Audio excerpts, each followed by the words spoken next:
भगवान शंकर तो बड़े अच्छे हैं। कर्पूर गौरम करुणावतारम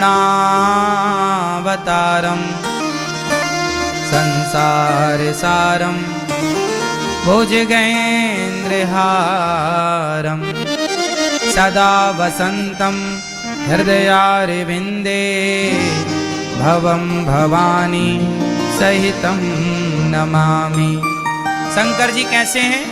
कर्पूर गौरम, कपूर की तरह गोरे हैं। कपूर कितना सुंदर दिखता है, ऐसा ही स्वरूप शंकर जी का। शंकर जी बहुत गोरे हैं, सुंदर हैं। कर्पूर गौरम करुणावतारम, करुणा के अवतार हैं। करुणा कैसी? शंकर जी के जैसी करुणा कहाँ होगी? बहुत दयालु हैं शंकर जी। करुणावतारम संसार सारम, संसार का संहार करने वाले।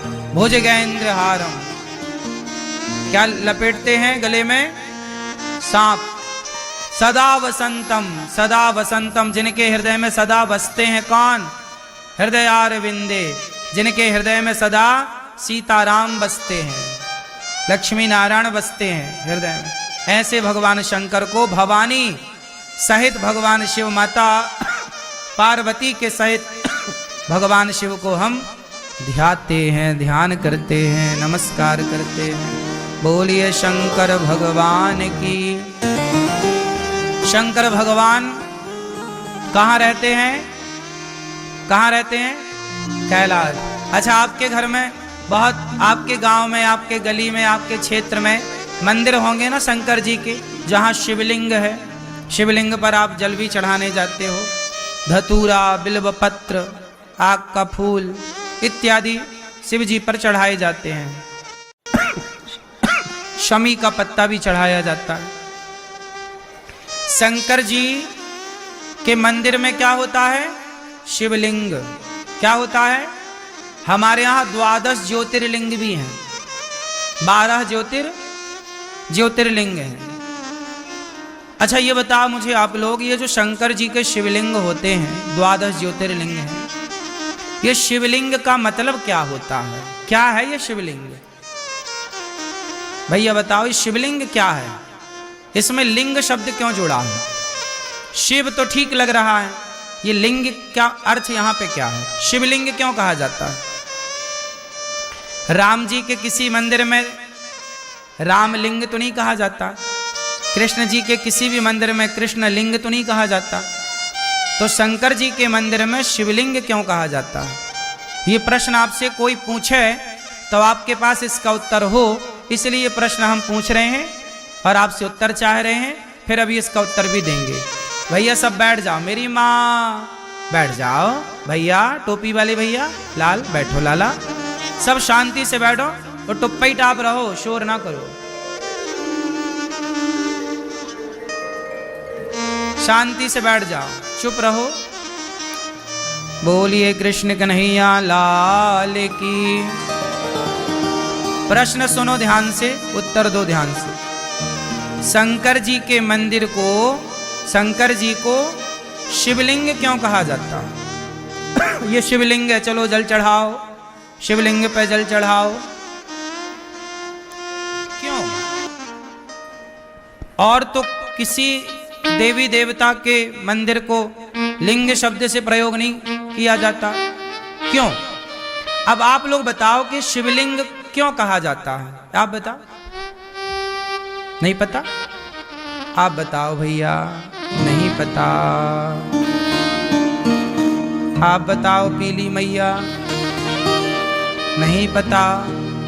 इसलिए कहते हैं हम हिंदुओं को सब कुछ पता होना चाहिए।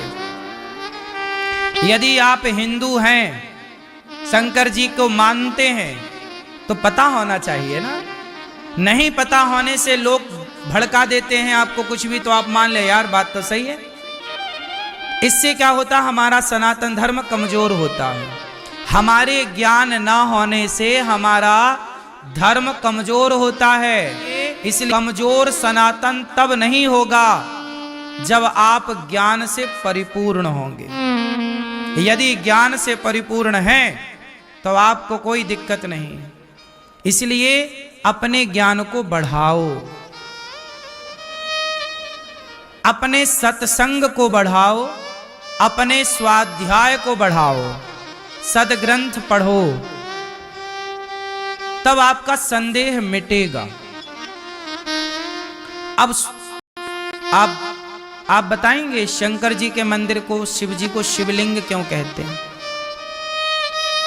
आप बताएंगे? भारत के 99% लोगों को यह बात नहीं पता और कर रहे हैं सब पूजा, सब शंकर जी के मंदिर जा रहे हैं, पर किसी को यह नहीं पता कि शिवलिंग का मतलब क्या है। जबकि विधर्मी लोग तुम्हारा मजाक उड़ाते हैं, यार तुम तो लिंग की पूजा करते हो, कैसे हिंदू हो तुम तो लिंग की पूजा कर रहे हो। विधर्मी लोग मजाक उड़ाते हैं ना तुम्हारा, तुम्हारे पास कोई उत्तर होता नहीं है, क्योंकि तुम्हें पता नहीं है, तुमने रिसर्च नहीं की, अपने धर्म को जानना उचित नहीं समझा। मजाक उड़ाते भी हैं लोग तो आप सुन लेते हो, क्योंकि आपको उत्तर नहीं पता।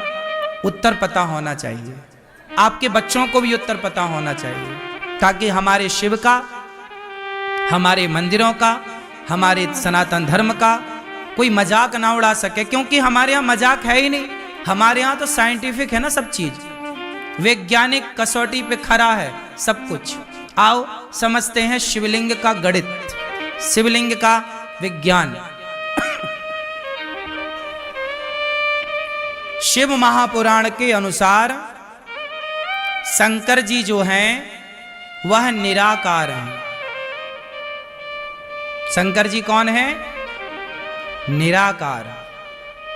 निराकार ओंकार पढ़ा है ना आप लोगों ने। शंकर जी कैसे हैं? निराकार। जब भगवान शिव को निराकार कहा गया, वह एक शक्ति है, एक ज्योति के रूप में। शंकर जी निराकार हैं, पर शंकर जी के भक्तों ने कहा कि प्रभु आप निराकार हैं, पर हम आपकी उपासना करना चाहते हैं, ध्यान करना चाहते हैं, तो ध्यान करने के लिए कोई तो आकार हो, वरना निराकार है तो ध्यान किसका करेंगे? कहां जाके मन टिकेगा, कहां जाके आंखें टिकेंगी? तो वो निराकार जो है, उस निराकार का कोई आधार तो चाहिए। क्या चाहिए? आधार। तो आधार क्या है? तब भगवान शिव ने कहा कि मैं तो कण कण में व्याप्त हूं, सब जगह हूं, आप किसी को भी आधार मान लीजिए। मैं निराकार तो हूं, परंतु आपके लिए मैं सब जगह प्रकट हो सकता हूं। तब भगवान शिव के भक्तों के द्वारा अनेक अनेक टाइम पर, अनेक अनेक स्थानों पर भगवान शिव का वह निराकार रूप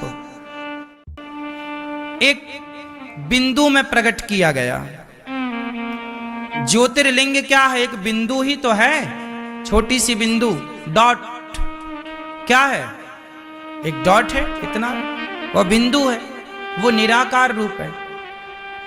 अब उसे लिंग क्यों कहा जाता है? लिंग का मतलब शरीर का योनि भाग नहीं। आपने हिंदी में व्याकरण में पढ़ा होगा कितने लिंग होते हैं। हम लोगों ने पढ़ाई में कितने लिंग पढ़े हैं? बोलो, कितने लिंग होते हैं? 3, स्त्रीलिंग, पुल्लिंग और नपुंसक लिंग। 3 लिंग पढ़े ना आप लोगों ने।